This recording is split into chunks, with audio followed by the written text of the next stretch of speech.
Like to renew ourselves at the World Water Week. So from this year on, we introduced this early morning session like visionary speakers.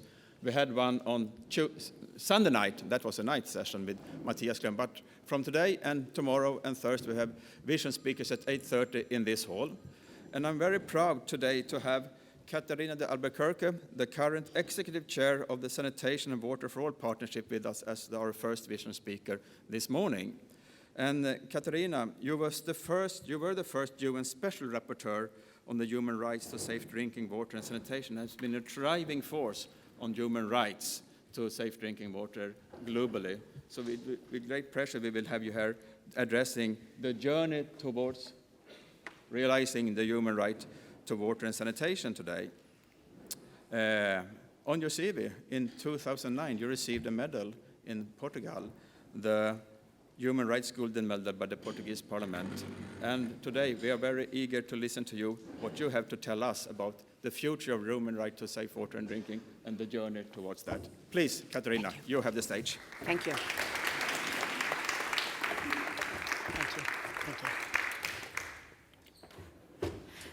Good morning, ladies and gentlemen, and dear friends. I am honored, delighted, pleased, and happy to be given the opportunity of speaking to you of my vision for a better world, although, of course, it is a little daunting to stand in front of you with the aim of inspiring at this early time. I am lucky, though, to have been given this opportunity on the eve of the adoption of the new framework of the SDGs, where our fresh ideas on water, sanitation, and hygiene are being given a new prominence and an opportunity for a fresh start. Thanks to SWA for the invitation and also for the excellent working relations we have had since I started navigating the water and sanitation world. I still sometimes feel like a bit of a newcomer to the WASH scene, compared to many of the old hands I see here in this room. But still, and notwithstanding that feeling, today I would like to reflect a little on the positive developments that I have experienced since I came to the World Water Week for the first time in 2009, and of which I am proud to have been a small, but I hope decisive part of. Having been invited in my personal capacity today, the views expressed that I will express are exclusively mine and reflect my past as a UN Special Rapporteur and my present as SWA's Executive Chair, and obviously my own personal beliefs and convictions. I still very vividly remember that first time I spoke here at the World Water Week in an event organized by SWA about the human right to water and sanitation. It was in 2009 and the room was packed. People were sitting on the floor, by the windows. There was somebody next to the door making sure nobody else would enter, as there was literally no more space, no more room available.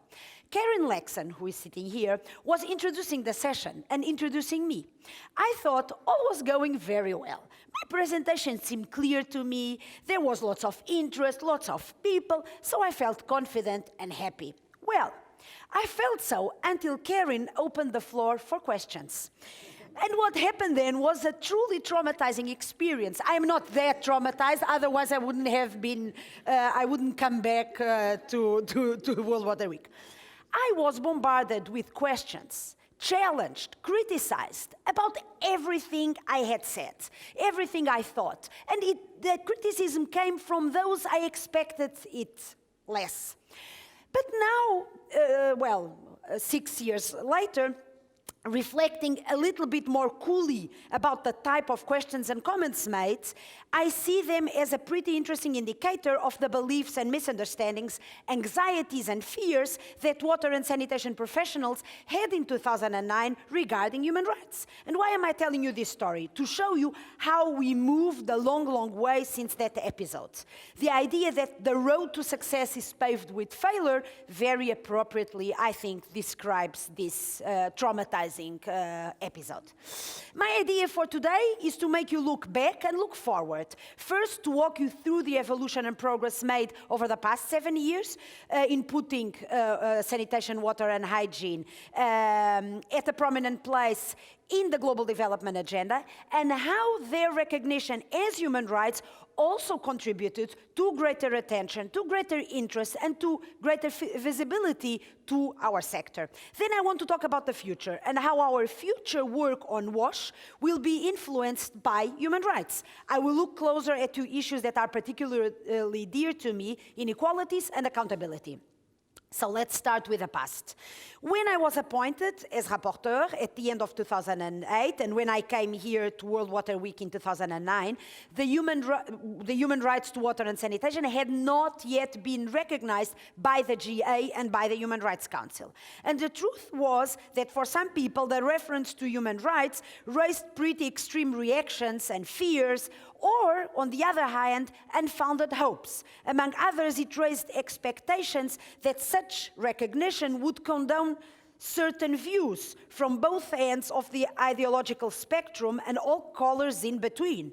They had about water and sanitation provision. So having a rapporteur was a way to making sure there would be an independent voice for these rights who would interact and speak and work with the various stakeholders inside and outside the sector, listen to the different voices, explain the content of the rights, and do his or her best to convince the world that these should be explicitly recognized as rights, and of course subsequently implemented. Hence, what I tried to do was to devote my research and my initial reports strategically to topics that were either ugly ducklings of the WASH family or that raised an enormous amount of emotions and often ideological or even irrational debates. I realized that these irrational and emotional debates were a stumbling block to making sure the right was recognized. Hence, I wrote first about the right to sanitation in 2009, and then about non-state service provision, including private sector participation, 1 year later. I wanted primarily to make the case that sanitation was also a human right, because, as you know, the debates were more around water. And second, I wanted to explain that human rights were agnostic as to the form of service provision, as long as the state made sure they were being respected, protected, and fulfilled. I also outlined the human rights responsibilities of the private sector. I devoted a huge proportion of my time to elucidating, explaining, answering questions, dissipating fears and doubts regarding the implications of recognizing water and sanitation as rights. Again, I am not impartial when talking about these issues, but I am convinced that these reports and the discussions were an important contribution to rationalize and calm down the discussions. And as a footnote, I benefited from many of the brains who are here today in this room to prepare not only these, but all my other reports. Thanks to all of you for the hours and days you devoted to the mandate. Then the 28th of July 2010 came, and as you might know, upon a proposal by Bolivia, the right to water but also to sanitation was recognized. Very quickly, and as an anecdote, I flew expressly to New York City to meet with the Bolivian ambassador before the resolution was adopted, with a clear idea in mind, convincing him to add the word sanitation to the title of the resolution because sanitation was not there. Okay, moving forward. The recognition, however, did not solve all the hesitations and doubts and fears I mentioned. I vividly remember giving press interviews on the 28th and 29th of July and feeling frustrated, as the recognition was really only the first step and still so many billions of people did not have access to the right. What this meant was that after the establishment of the right, I devoted more time not only to continuing to explaining the meaning, but also its implications for the daily work of governments, UN organizations and agencies, international and regional development banks, NGOs, providers, etc.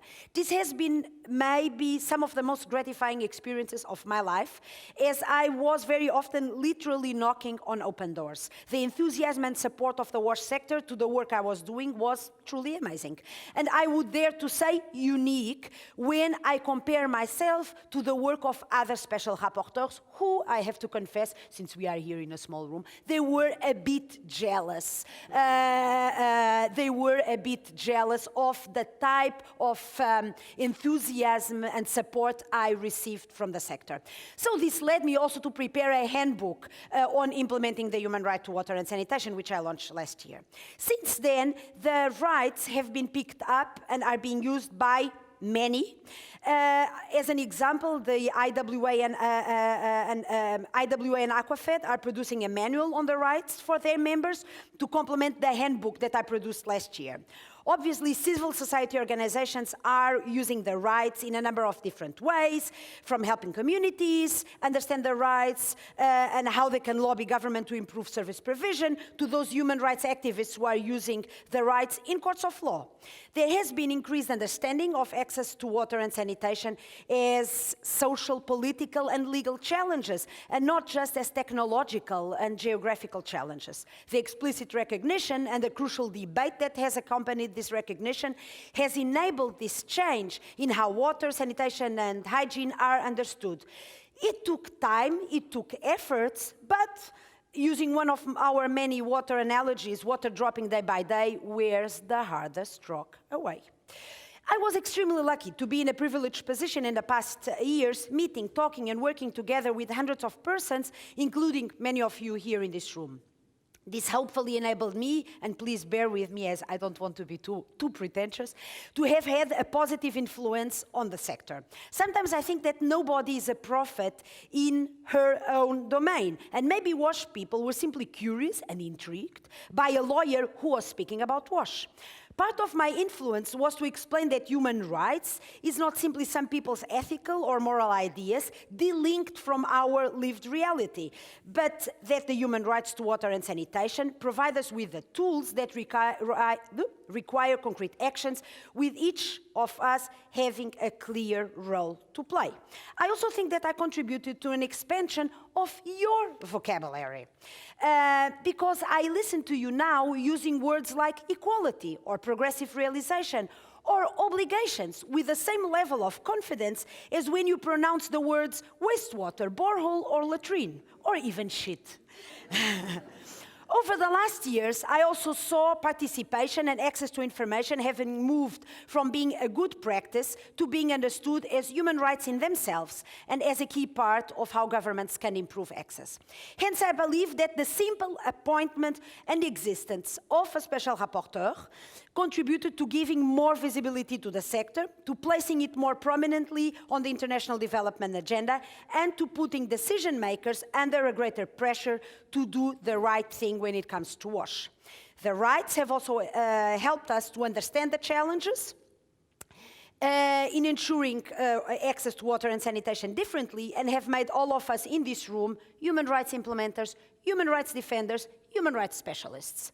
These were decisive in making sure there will be a goal on water and sanitation in the SDG agenda. And this is, again, for me, the clear evidence that united we stand, divided we fail.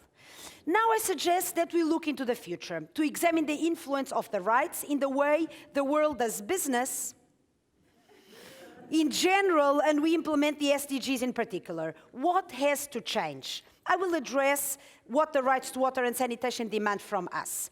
The SDGs, as you know, encompass a very different philosophy from the MDGs, as human rights principles are embedded within them. The framework of the new SDGs increases the visibility for water and sanitation and hygiene, creates a goal rather than putting us under a general goal for the environment. The human right to water and sanitation is also the only human right, besides gender equality, being specifically mentioned in the whole outcome document. This was not an accident, but rather a deliberate decision by UN member states, and we have to act accordingly.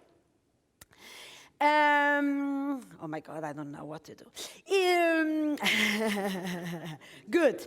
So I will now zoom into inequalities. As you know, the MDGs almost entirely ignored inequalities in access to WASH, which has meant that there has been progress, but it has largely been felt by the not so poor rather than the very poor. Issues of discrimination, marginalization, and vulnerability have been ignored. I can only assume that when the MDGs were designed, it it was thought that the other half could wait a little longer to gain access to essential services. Taking a dramatically different approach, the SDGs have at their center the principle that a goal can only be considered as met if it has been met for all groups. This is something that the JMP post-2015 working groups had called for, and this vision for the elimination of inequalities will have to have a crucial influence in the way the WASH sector works and will do business. The new framework, through the wording in Goal 6, but also Goal 5 on gender and 10 on inequalities, does not leave any room to continue the failing approach of satisfying oneself with averages and progress for the not-so-poor. Now we have to roll up our sleeves to ensure that we have the tools to guarantee that those words written on paper become reality. I think that the sector has learned a lot in the last years through the excellent statistical analytical work of the UNICEF WHO JMP on the difference between, firstly, halving the population, the percentage of the population with access to water and sanitation and universal access, and secondly, between universal access and the requirement of an approach that focuses on the most marginalized people. JMP showed us through their work on inequalities in access, according to Wealth Quintile, that all too often progress is reaching the better off. Also, GLASS has demonstrated that investments and budgetary allocations have privileged big infrastructures rather than small-scale systems. This analysis was crucial for reframing the post-2015 agenda. The next step is the understanding that a goal demanding universal access is not enough, and alone it will not help to reduce inequalities. And here we should use Goal 5 and also Goal 10 more generally. We have to make sure that every program we initiate, every project that we design, any public policy we adopt looks beyond the averages, beyond the reach the greatest number as quickly as possible, to examine in more detail the individuals that are living in communities that we are hoping to provide WASH services to. So, part of the global vision for a better, more equal world we'll have to address broader inequalities. And this brings me to another aspect of my vision for the future, and it is called accountability.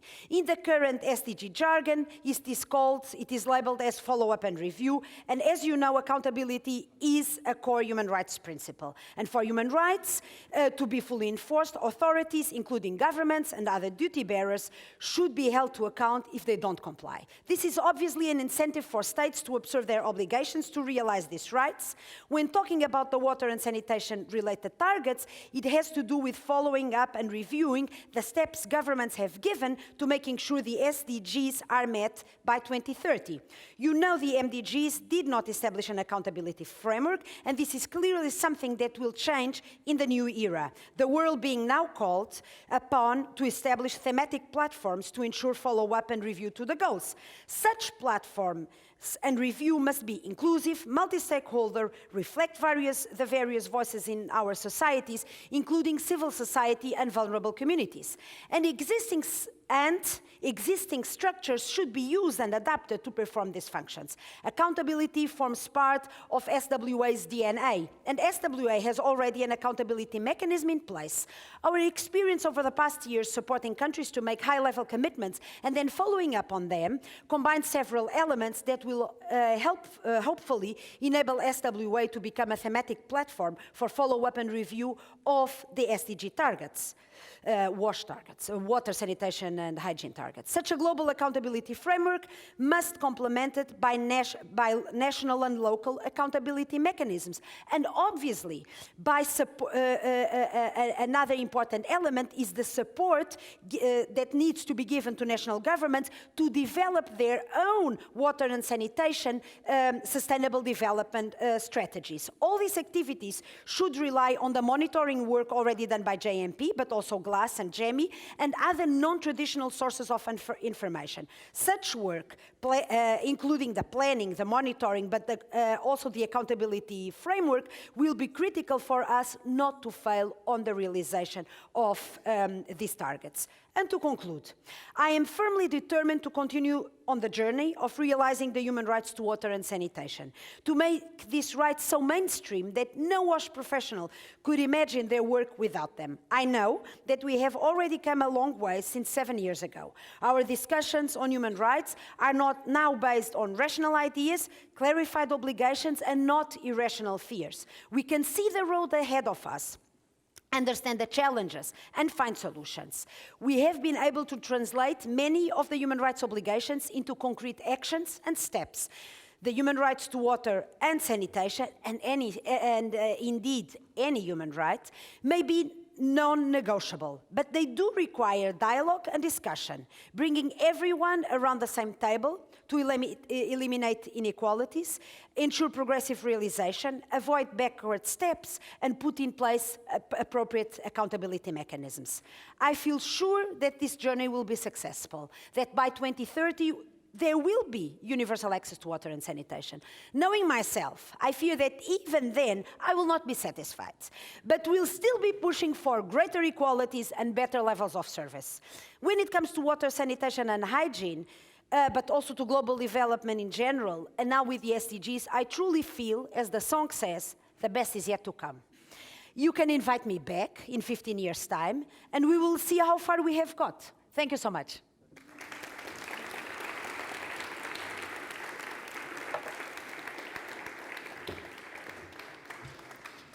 Thanks a lot, Catarina. Some books after this. The best was yet to come. Yes. I mean, I'm a sports fan. I listen to broadcast on radio, but you even outnumber them in the words per minute. So that was very good. I will tell you, when I met Catarina in Addis Ababa for the Financing for Development conference, she told me, "Are you crazy? Inviting a Portuguese woman to speak at 8:30 in the morning?" I hope that was not as big trauma as you had last time, because there will be no questions today. But thanks a lot, Catarina. Thank you.